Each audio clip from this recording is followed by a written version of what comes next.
Président.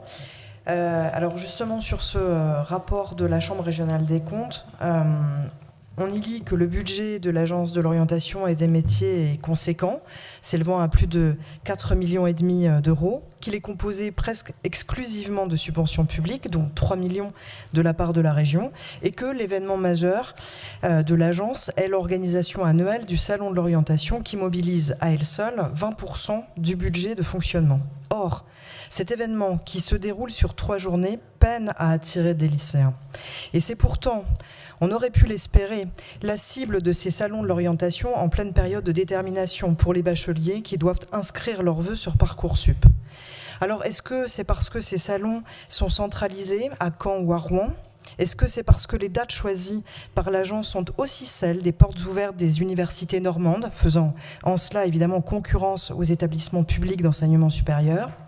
Ou bien est-ce que c'est parce que rien n'est organisé au niveau régional pour faciliter le transport des lycéens qui habitent à Cherbourg, au Tréport ou à Bernay ? Des pistes, somme toute, assez évidentes, qui pourraient expliquer que l'événement majeur de l'Agence régionale de l'orientation ne rencontre pas son public et interroge sur la pertinence de la dépense. La Chambre régionale des comptes souligne également des partenariats avec divers organismes, vous en avez parlé tout à l'heure, les chambres consulaires notamment, dont l'intérêt n'est pas démontré, tandis qu'elle pointe un manque de coopération avec l'éducation nationale et relève que les conventions signées avec le rectorat portent sur des objectifs stratégiques communs très généraux, sans que les actions concrètes à mener et les moyens alloués ne soient bien précisés. Plus encore, et de façon générale, la Chambre régionale des comptes note que l'impact réel de l'action de la ROM sur les choix d'orientation professionnelle des jeunes et des adultes est difficile à estimer.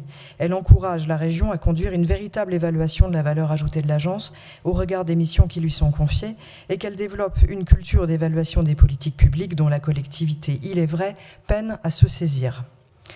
Ainsi, nous insistons pour que les préconisations de la Chambre régionale des comptes soient suivies d'effets, afin de garantir un plan d'action nécessaire en direction des lycéens, de leurs familles et des adultes en recherche de formation. Je vous remercie.